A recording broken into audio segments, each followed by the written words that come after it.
Hello and welcome to the Leadership Learn podcast, brought to you by the Inspirational Development Group. Each episode, we examine the behaviours, skills and attributes required to improve human performance through effective leadership. We discuss the latest thinking and issues affecting leadership from the boardroom to the classroom to provide you, whether you're a CEO, manager, graduate or student, with tangible insights to take away and use in your career and workplace as we go beyond the clichés to prove that leaders are made, not born. It has, of course, been podcast tradition since the dawn of time for the first episode of each new year to talk about what is coming in the year ahead. And we're not going to break that tradition. Yes, in this episode, we're talking about the trends that will be affecting leaders and leadership development in 2023. You'll hear about the increased skill set and capacity that leaders need to be prepared for. We talk about authentic leadership, emotional intelligence, and legitimate self-confidence. And also about cultural intelligence, what that is and why it's important. We delve into why it is important to have an articulated vision as well as a systems audit, which I promise isn't as boring as it sounds. And we also touch on sustainability and why profit is no longer enough. I'm your host, Matthew Moore, and I'm joined by Nigel Girling, who long-term listeners will know as a vastly experienced leadership guru, having been a CEO of multiple organisations, as well as a government advisor and fellow of the Chartered Management Institute. This time we're joined by Ian Robertson. If IDG is Thunderbirds, then Ian is Brains. A qualified chartered accountant with a degree in philosophy and psychology from Oxford University, he brings a commercial focus, having spent years in practice at a Big Four accountancy firm. Ian is accredited for multiple psychometrics and makes everyone in the office feel bad because he runs every single day, not just in January. So in this episode, we're going to be gazing into our crystal balls or smoking peyote around the campfire, whichever metaphor you prefer, and looking into the future, looking into 2023 and deciding what we think is going to come up. And Nigel in particular has been thinking about this in depth and has written an article, more of later. But I'm going to start with you, Nigel, and generally ask you the big thing that everyone is thinking. 2023 is the year when everything goes back to normal and the last few years are written off as some kind of weird blip. That's right? Yes, this is going to be like Dallas coming out of the shower saying it's all been a dream. Yeah, exactly. Yeah. Sadly not. No, it's interesting, isn't it? I mean, I do think there's a natural human nature response to big challenges and long periods of unrest to desire to return back into a kind of comfort zone. And I think the big challenge for a lot of leaders is they're still hoping for that, even though they know it won't happen.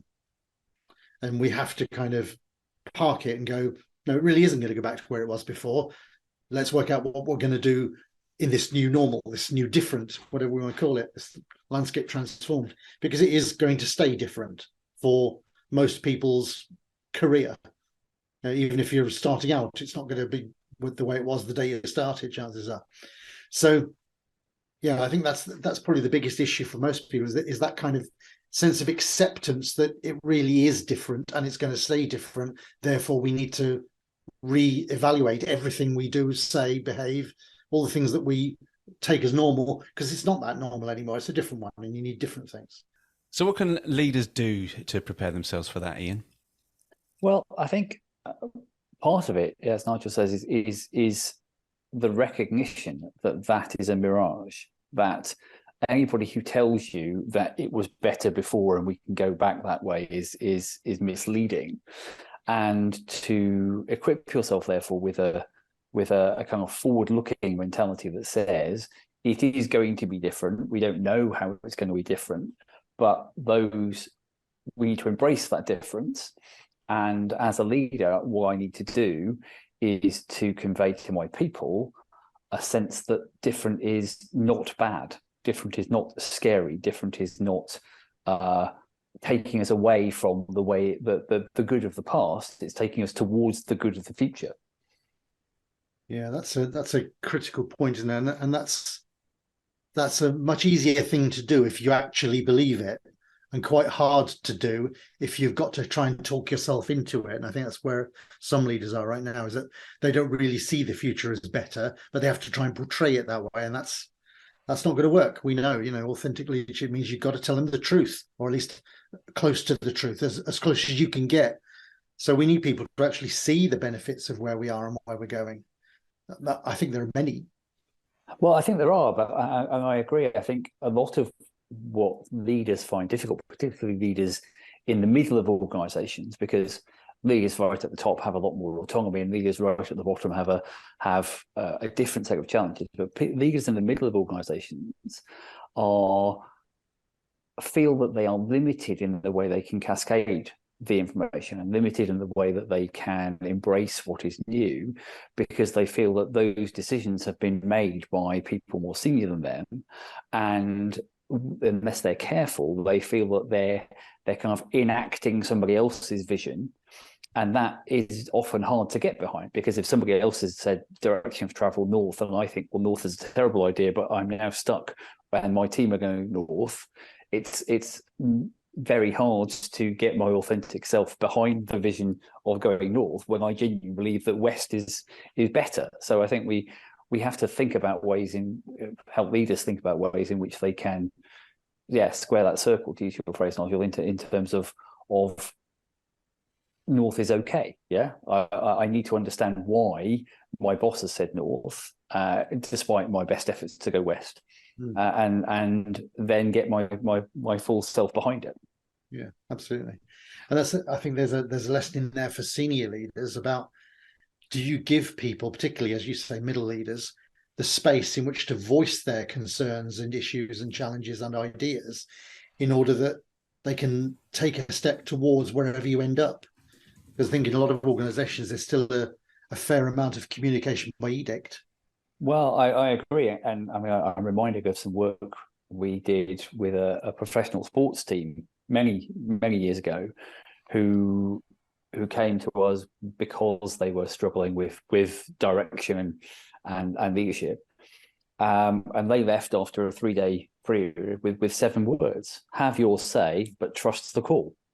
And I think a lot of senior leaders miss the have your say bit with their teams, and therefore the middle leaders don't feel that they can trust the call because they haven't had their say. Exactly right. Yeah, I remember in my early days as a young and stupid CEO, so it gets quoted back to me by somebody I worked with in those days quite regularly. I apparently in a meeting said, "It's not a democracy until I say it is." Which is probably going to end up on my headstone. But it was actually an epiphany for me, because having that feedback from some of my colleagues made me suddenly think, who are you? What have you become? I mean, I was like late 20s, so I had no clue. But it's true, isn't it? There's a need to create that space in every sense, space for thinking, space for disagreement, space for challenge, space for reaching some kind of a consensus. And if we can't do that, you're going to get half-hearted compliance from a lot of people, and that's not going to be good enough. Well, I think you're right. And I think, I'm reminded of a former colleague who encouraged these to think about the distinction between commitment and compliance, because I can be committed to a goal that we share, but I can be compliant with your goal when you tell me it's not a democracy. Yeah. And yes, actually, there are times when leadership is not a democracy, and times when, as leaders, you are being paid to make decisions that not everybody will agree with. But just because it's not a democracy doesn't mean so that you don't listen. Yeah, that's the critical point, isn't it? Exactly. And at that time, it hadn't actually occurred to me, I don't think, 40 years ago, that listening was part of the skill set. Well, one of my favorite ever participant quotes in the 20 years I've worked for IDG was with a leader in India who came back to the second module of one of the programs we were running. And I said to him, so what you promised me you were going to listen to your team a little more and make decisions on that basis. And how did that go? He said, well, Ian, it's a bit of a tale of two halves. There's been some good and some bad. I said, okay, so what's the good stuff? And he said, well, the good stuff is I listened to my team. I found out loads of stuff. I found out what they were worried about. I found out what I was doing that was upsetting them. We made a whole bunch of changes to the way we do things. And now everything works better. I'm like, this sounds like an ideal outcome. What's the bad? And he said, well, now they expect me to listen to them all the time. Oh, I love that. Exactly. You've talked about a few things there, but you mentioned the different skill set that leaders need. And what are the sort of things that they need to be looking at now that they may not have done before? When I first had a team, my job as a leader was to deliver outcomes. It was to deliver projects. It was to make stuff happen. And my team were in many ways the toolkit I had to deliver those things. Yeah. And it didn't remotely occur to me to worry about whether they were happy or how they felt about stuff, or whether if I changed a little bit about how we were structured, that they'd go home earlier or more engaged, or any of those things. And that was just the way leadership was, particularly at a kind of middle and junior level. Whereas now, actually all leaders are responsible for complex technology called human beings, who have emotions and feelings and desires and confusions and all the wraparound that goes with that. And as leaders, you are absolutely expected to deal with that confusing and complicated technology, as well as deliver the stuff. Yeah, absolutely. It's a quite a complex mixture now, isn't it, for a lot of people? I mean, going back even further in my early days as a leader, like 45 plus years ago, I think I could even do worse. I think I was responsible for a thing. You could just draw a ring around it, a particular jurisdiction. And my job was to be the most important person in that jurisdiction. And that was the bit I liked. It was years before I cottoned on to the fact that those people weren't just there to do my bidding, but they actually had lives and expectations and feelings and that kind of stuff. And it wasn't until I discovered the whole idea of EQ, in the 90s, I guess, that suddenly the penny started to drop with some of that stuff. And I know there are lots of leaders out there for whom the penny is yet to drop, but the expectation's already there.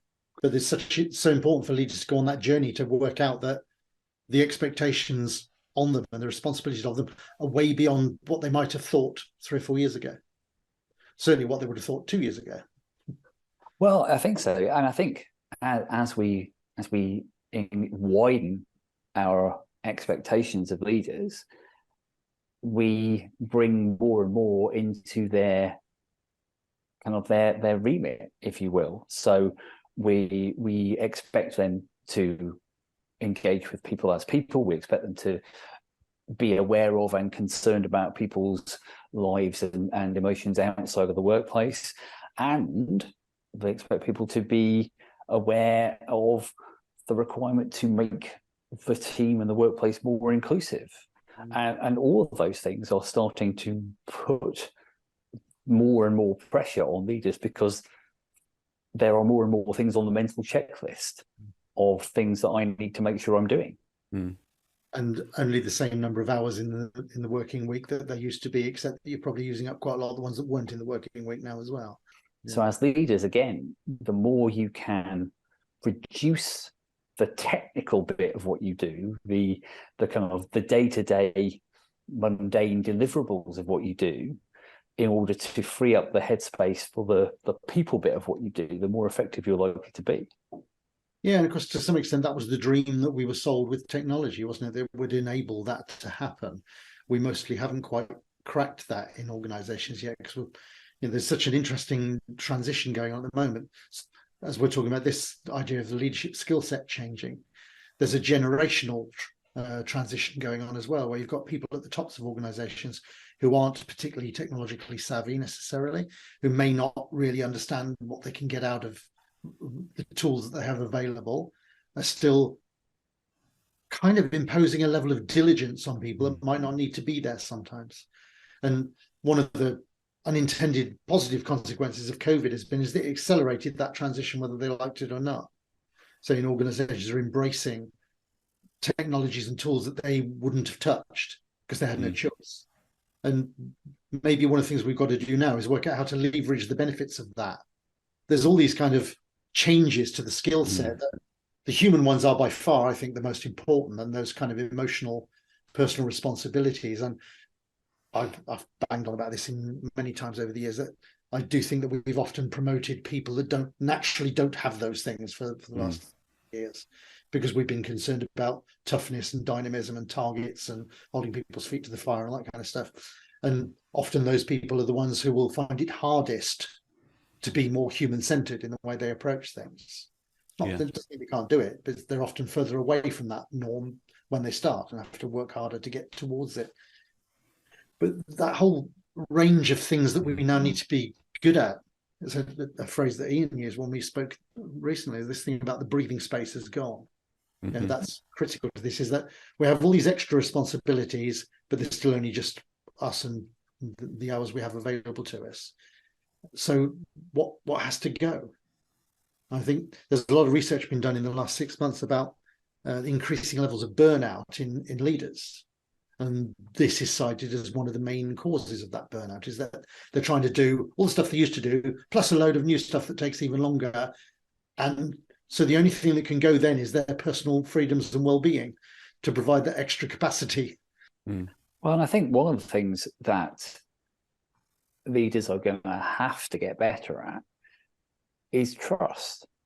Because I wouldn't need to be on a call with my team for 2 hours a day, because I would simply trust them to get on with stuff. But I think there are a number of organizations and a number of people who are still managing their remote teams and their hybrid teams the way they were in March 2020, when nobody knew how to do it. And we set up these battle rhythms of, we must have daily updates, we must have weekly updates, or whatever it is we must have. And we haven't had the courage to get rid of those when they are patently no longer necessary. So if we trust our teams to get on with stuff, actually that might be part of the way, as leaders, we can free up some headspace to do the leadership piece rather than the management piece and the looking over people's shoulder piece.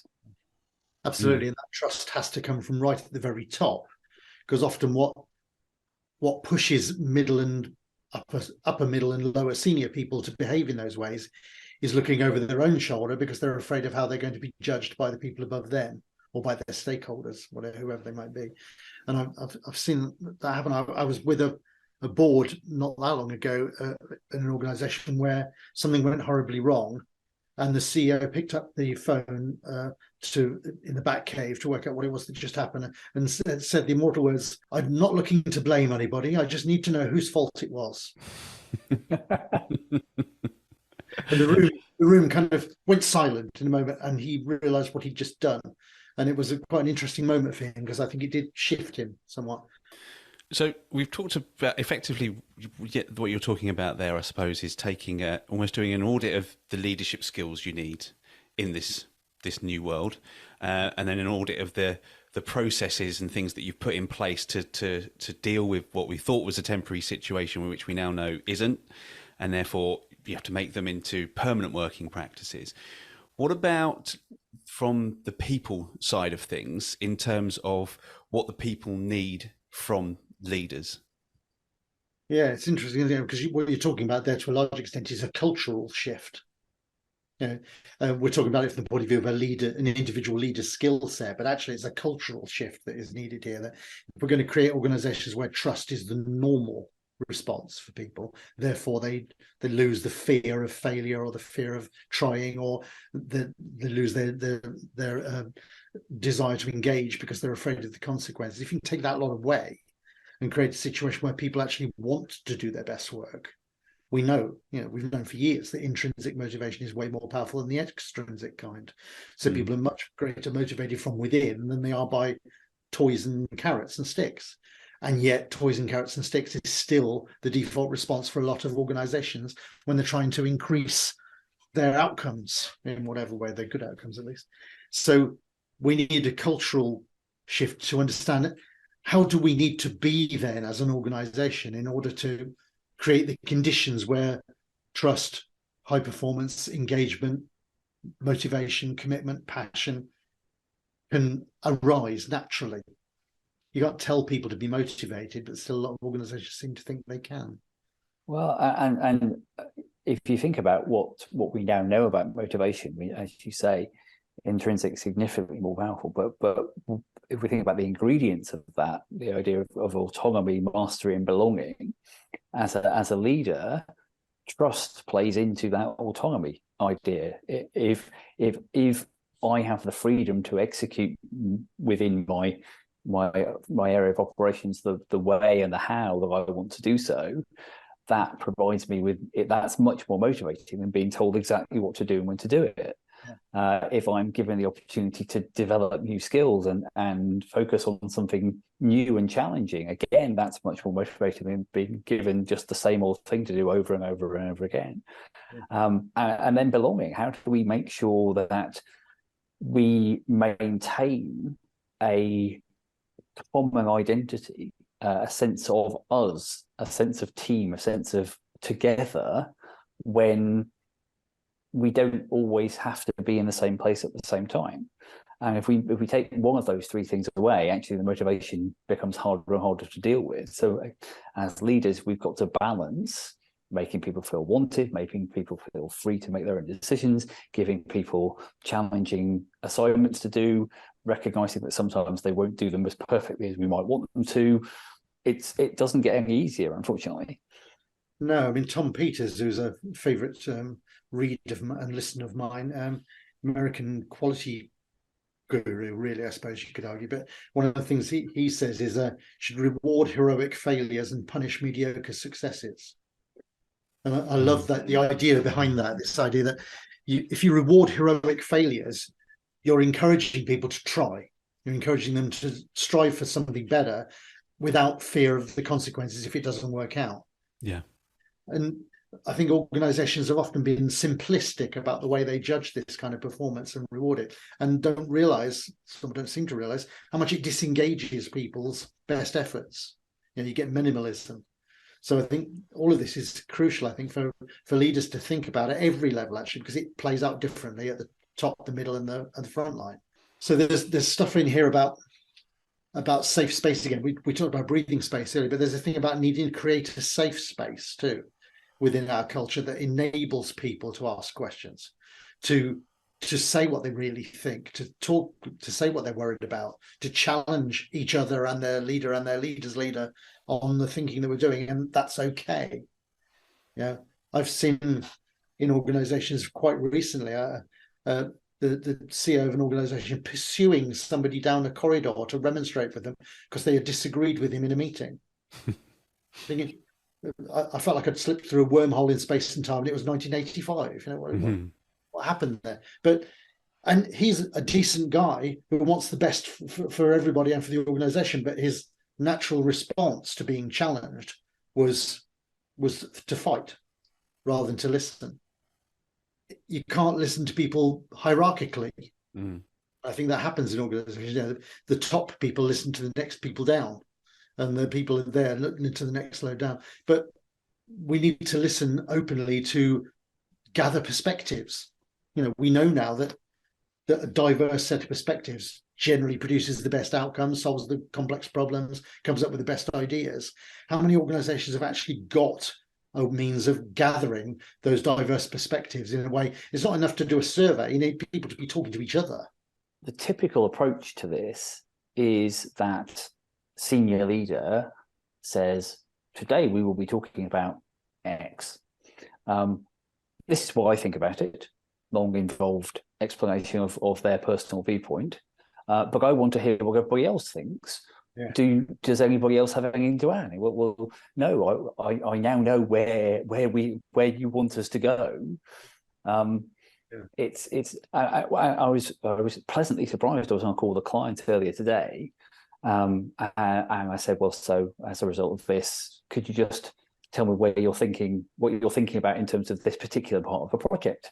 And he said, well, I've got a view, but if you don't mind, I'm not going to share it with you, because what I don't want to do, particularly as the client, is shape your thinking and creativity around you might have a better idea of the way to do it than I do. So I'm going to tell you what the constraints are in terms of time and budget and so on, but I don't want to tell you how I would do it, because then you'll just play that back to me. And I was particularly impressed with that as a way of doing it, having seen a company offsite very recently where exactly the opposite happened, where message came from on high, then came from a number of senior people, and the ability of the non-senior people in the room to disagree was, I mean, it was notionally there, but whether it was actually there, I find that very hard to believe. Yeah, absolutely. And those sort of subconscious messages are transmitted, aren't they? Which says, you're very important. My future lies in your hands. I'm not going to disagree with you. That's a natural. It's not cowardice. That's self-preservation, isn't it, for a lot of people? But yeah, there's a degree of kind of maturity and self-confidence required in a leader to be prepared to do that, and it's got to be okay to do that in their organization's culture. Yeah, because what you're saying is, as a leader, I'm not necessarily right. Yeah. And I'm reminded of some research that was done, I think, out of the Paris Business School a few years ago, where they asked what I thought was a really interesting question about how important is it to you as a member of the team that the boss knows the answers? Mm-hmm. And if you ask Northern European nations, typically the Scandinavian nations, they don't care. They're like 25% of them expect the boss to know the answer. In the UK, we're like 33%. And if you go to other parts of the world, particularly the further east you go, that number goes up into the high 90s.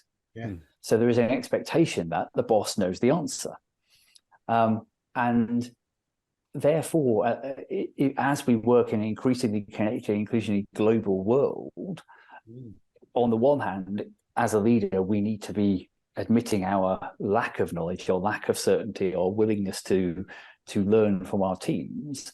But we also need to be aware that some of our teams, particularly those who are based elsewhere, might see that, unless we're very careful about how we phrase it, might see that as a lack of leadership skill rather than a positive leadership skill. Absolutely. It's interesting. I had that conversation on the reflective log of one of our candidates only yesterday, who was saying he was very uncomfortable with not knowing anything. If there's anything that needs to be done and he doesn't know how to do it, he feels exposed and vulnerable. I saying, well, welcome to the cruise. That's the correct natural state. And as we go on in a world that is volatile, uncertain, complex, ambiguous, the virtual world, that's going to become the norm. And you've got to find a way of making your peace with it, because your job is not to know the answer to every question. Your job is to ask the right questions and allow other people to come up with a better answer than you would. And that takes some bravery. And that's something else that you touched on in your article, Nigel, the legitimate self-confidence of authentic leadership. Yeah, that's the thing, isn't it? I mean, I think I've seen for years, we see it in political circles, that people are often promoted up or rise up who appear confident and certain and assured, and people generally like that, when they're not sure themselves, because it's like, phew, somebody knows, that's all right. However, as we saw in the 80s, what if they're wrong? What if they're wrong and some of the things they decide we should do that we agree with lead us into horrific situations? It's legitimate self-confidence is not the same thing as just confidence, and that's the challenge, I think, for a lot of leaders, is that they've got to trust themselves before they can trust others. And that's I think we've had a decade perhaps of people genuinely following the fake it till you make it view of the world that says, don't worry about imposter syndrome, don't worry about any of those things, just pretend you're good enough and then that will come. Now, on the one hand, there's some value in that, because it means that you will take risks and you'll go and make decisions that you perhaps wouldn't have made. But on the other hand, you need to remember that you are faking it, and that if somebody comes along with a better idea or tells you, that's a really silly plan, that it's okay to listen. It's okay to recognize that they may have a better insight into this than you. Yeah, and unfortunately, holding that sort of dissonance of holding those two views simultaneously is hard for a lot of people. The ability to fake the confidence means you can't lose face. You can't stand down. You can't step back, because you've kind of painted yourself into a corner now where you have to know the answer. So somebody else's answer has to be defeated in argument rather than embraced. The legitimate self-confidence is earned. rather than conferred upon you through social standing or educational background or whatever it might be, or personality characteristics.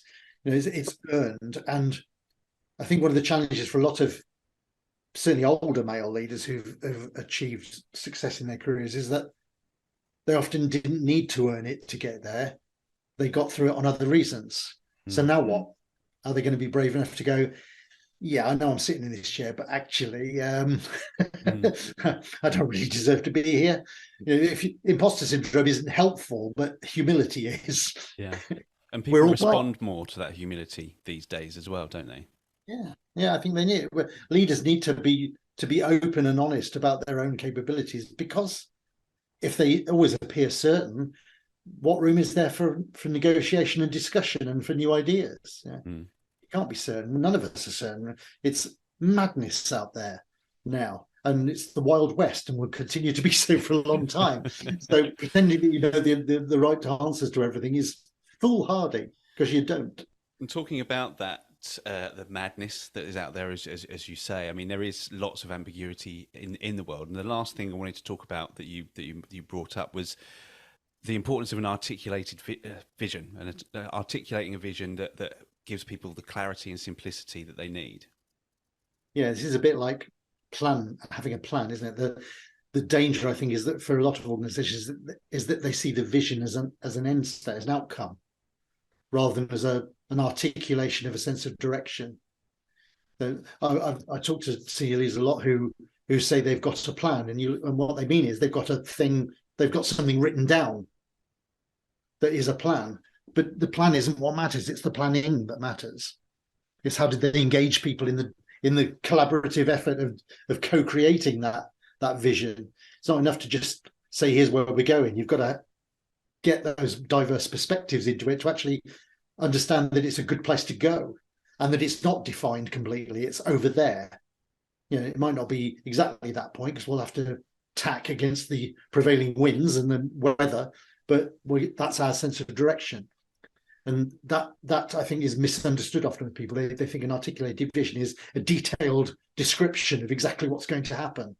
Well, in a volatile, uncertain, complex, and ambiguous world, you're an idiot if you can do that, because you're guaranteed to be wrong very soon, because stuff will happen.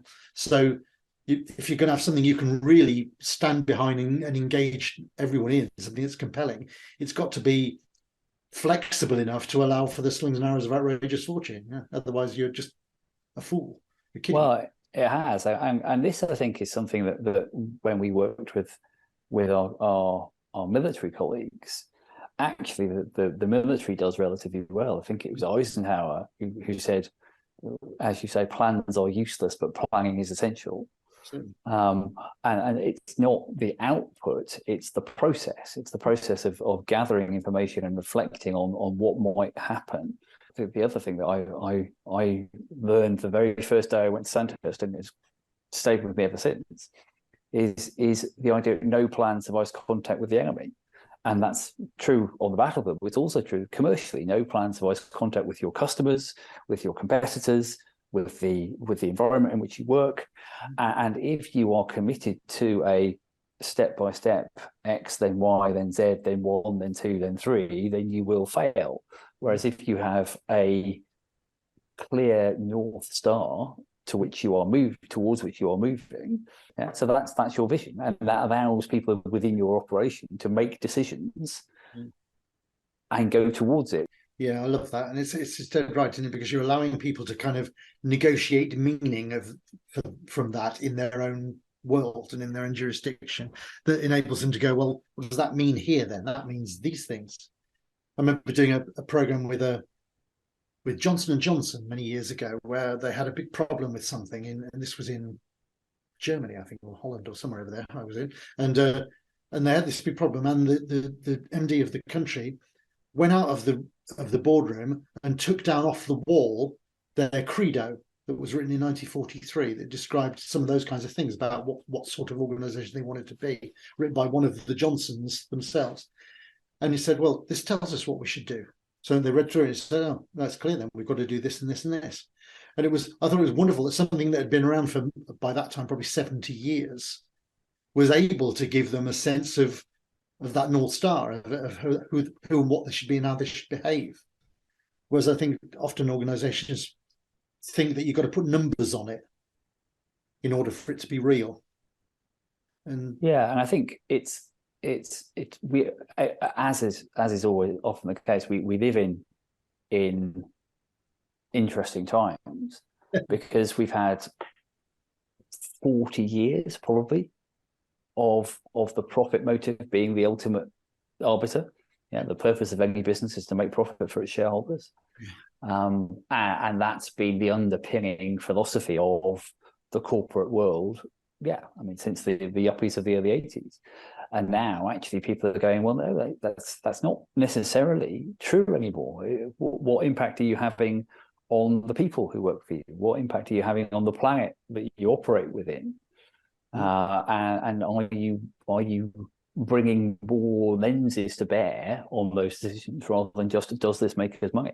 Yeah, absolutely. And it's interesting, isn't it, how talk about the tail wagging the dog, that actually Gen Z and millennials, people like that, are driving a recognition in organizations that the profit motive won't be enough because they'll run out of people, because they won't be able to recruit or retain a lot of that younger talent, because that's not what drives them. They're driven by a complex web of things, of which making a living is one, but they're interested in the planet, they're interested in sustainability, they're interested in environmental impact, they're interested in social responsibility, they're interested in all kinds of things, and will choose their employer according to those criteria.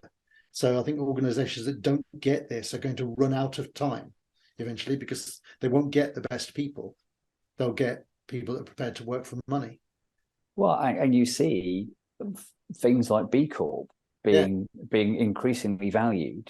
We're providing people with a mechanism for making decisions about the impact this organization has beyond just the bottom line. We can read their accounts and see how much money they've made, but we can read their B Corp certification and see how much benefit they're bringing. Yeah. I think you're right there, and I think that whole people, planet, profit piece will be a very big focus for leaders during 2023. Just referring to B Corp there, if anyone doesn't know about it, B Corp is a certification that companies can apply for and work towards that measures their entire social and environmental impact. I'll put a link to that in the show notes if you want to learn more about that.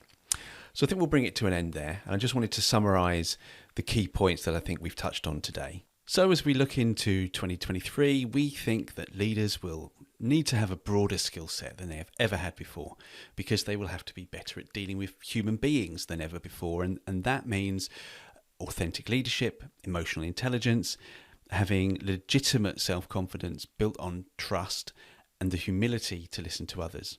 Another aspect of that is developing cultural intelligence, being more aware of what is going on within your immediate team and the wider culture, and the need to create an articulated vision that people can understand and that points them in the right direction. It doesn't have to be massively detailed, but it needs to be in place, it needs to be reflected on and updated if necessary.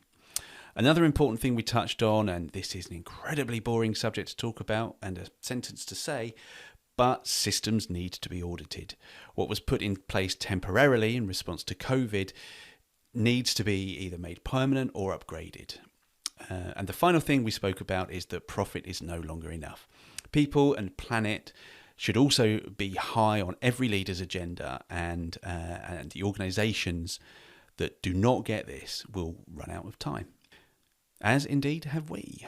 Please check the show notes for links to various things we have talked about in the programme, including Nigel's article on the trends for 2023.